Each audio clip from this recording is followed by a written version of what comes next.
I'd seen attractive men before, but Kamon made me forget how to breathe. The humid air of Chiang Mai International Airport hit me like a wall the moment I stepped off the plane, but it wasn't the heat that made my chest tight. Standing in the arrivals area, holding a slightly crumpled sign with Ryan Mitchell written in both English and Thai script, was quite possibly the most beautiful man I'd ever laid eyes on. Tall for a Thai man, maybe 5'9" to my 6-foot frame, with dark hair that caught the fluorescent lights and warm brown eyes that seemed to find mine across the crowded terminal. His smile, when he spotted me wheeling my oversized backpack toward him, could have powered the entire airport. Ryan.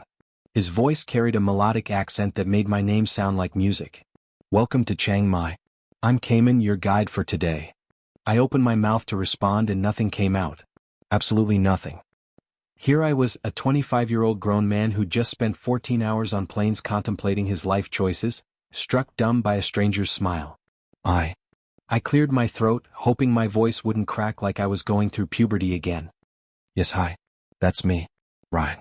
Obviously. I gestured weakly at the sign still in his hands. Kamon's smile widened, revealing perfect white teeth, and I felt something flutter in my stomach that definitely wasn't airplane food. Long flight. The longest, I managed, finally finding my footing. But worth it to get here. Worth it to meet you, my brain unhelpfully supplied, and I nearly choked on my own thoughts. Where the hell had that come from? 3 months ago, I'd been Ryan Mitchell, junior marketing associate at a soul-crushing advertising firm in Seattle.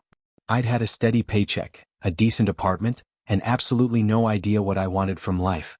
Then the layoffs came and suddenly I was Ryan Mitchell, unemployed millennial with a severance package and a burning desire to figure out who I was supposed to be. Thailand had seemed like the perfect place for some soul-searching. Exotic enough to feel transformative, affordable enough for my limited budget, and far enough from home that I couldn't chicken out and crawl back to my old life. What I hadn't planned for was Kamon. Your guest house arranged for me to collect you, he explained, effortlessly taking my backpack despite my protests. Malay, that's the owner. She thinks all Farang need looking after their first day. Farang? Foreigner, he said with another devastating smile. But don't worry, it's not an insult. More like endearment? You'll hear it a lot. As we walked through the terminal, I found myself stealing glances at him. The way he moved with easy confidence, nodding to airport staff who clearly knew him, switching seamlessly between Thai and English as he guided me through the chaos of arrival procedures. His hands when he gestured, long fingers, surprisingly elegant for someone who probably spent his days hauling tourists around. Stop staring, I commanded myself. You're being weird. But I couldn't help it.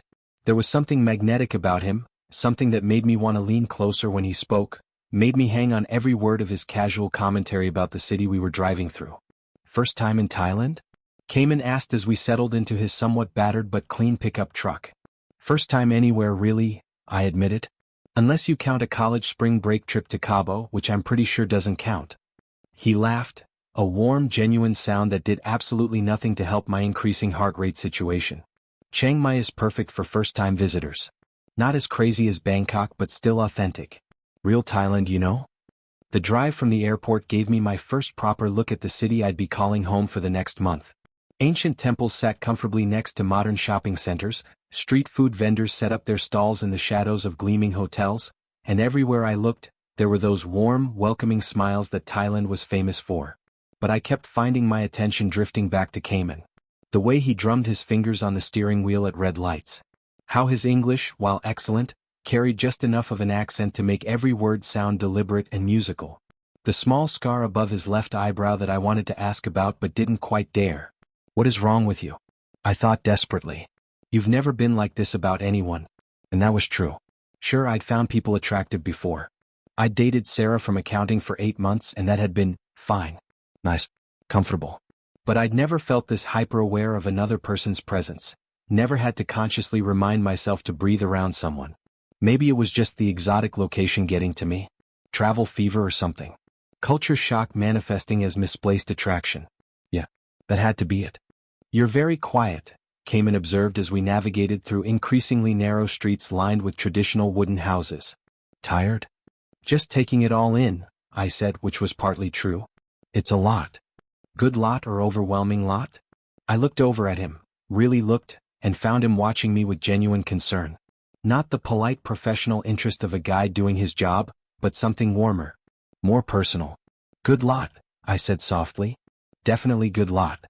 The smile he gave me in response made my chest do something acrobatic that should probably have required a medical consultation. Malay's guesthouse turned out to be a beautiful traditional building tucked away down a narrow alley that I never would have found on my own. Carved wooden details, a peaceful courtyard with a small pond, and the most incredible smell of cooking spices drifting from somewhere deeper in the building.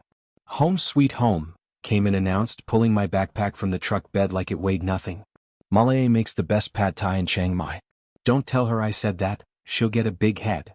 An older woman emerged from the main building before I could respond, all smiles and rapid-fire Thai directed at Kamon. She looked exactly like what central casting would order for welcoming Thai grandmother, petite, wearing a colorful sarong, with laugh lines that suggested she smiled more often than not. Ryan, she exclaimed, switching to English and reaching for my hands with both of hers. Welcome, welcome. I am Malay. You must be so tired, so hungry. Come, come. Before I knew what was happening, I was being bustled inside, Kamon trailing behind us with my luggage and looking amused by the whirlwind that was apparently standard Malay hospitality.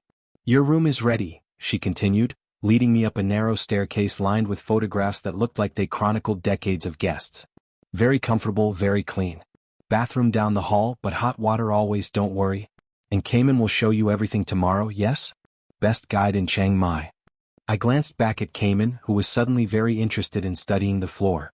Tomorrow? If you want, he said, meeting my eyes briefly before looking away again. Malay arranged for me to show you around the city. Help you get oriented. But if you prefer to explore on your own. No, I said quickly. Too quickly, judging by the way both Malay and Kamon looked at me. I mean, that would be great. I like that. The guided tour thing. Smooth ride. Real smooth. Malay beamed like I'd just made her week. Perfect. Kamon knows everything. All the best temples, best food, best everything. You will have wonderful time. She showed me to my room, a simple but comfortable space with a large bed, a small desk and French doors that opened onto a tiny balcony overlooking the courtyard. After the sterile hotel rooms of my journey, it felt immediately like a sanctuary. I'll leave you to settle in, Kamon said from the doorway, my backpack finally off his shoulder. Pick you up tomorrow morning? Around 9? 9 sounds perfect. He hesitated for a moment like he wanted to say something else, then settled on, sleep well, Ryan. Welcome to Thailand. After he left, I stood on my little balcony looking out at the courtyard, trying to process the last hour of my life. The jet lag was definitely hitting. Everything felt slightly surreal, like I was watching someone else's adventure rather than living my own. But underneath the exhaustion and disorientation, there was something else. An anticipation I hadn't felt in years, maybe ever. Like I was standing at the edge of something important, something that might change everything.